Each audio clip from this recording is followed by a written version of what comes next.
Good evening.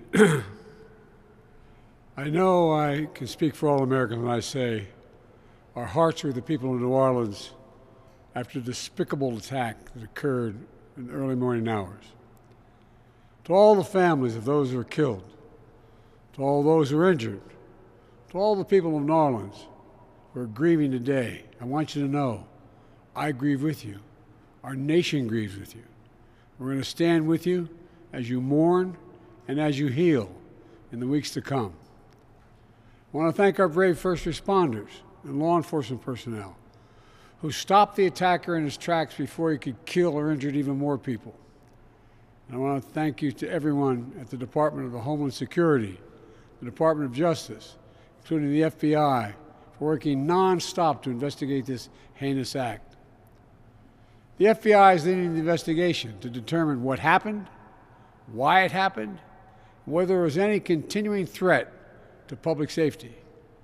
Here's what we know so far. The FBI has reported to me the killer was an American citizen, born in Texas. He served in the United States Army on active duty for many years. He also served in the Army Reserve until a few years ago.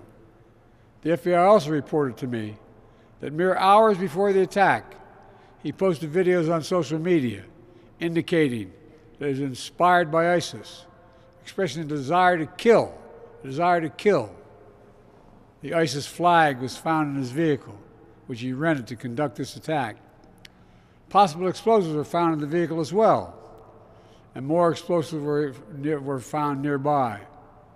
The situation is very fluid, and the investigation has a preliminary stage. And the fact is that right now, there you go. The law enforcement and intelligence community are continuing to look for any connections, associations, or co-conspirators. We have nothing additional to report at this time. The investigation is continuing to be active, and no one should jump to conclusions.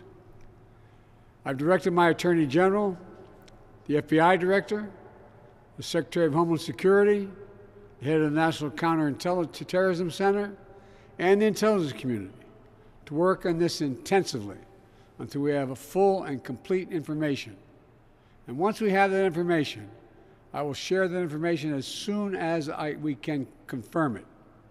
Additionally, we're tracking the explosion of a cyber truck outside the Trump Hotel in Las Vegas.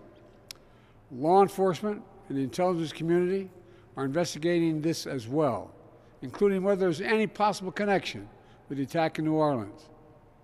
Thus far, there's nothing to report on that score at this time.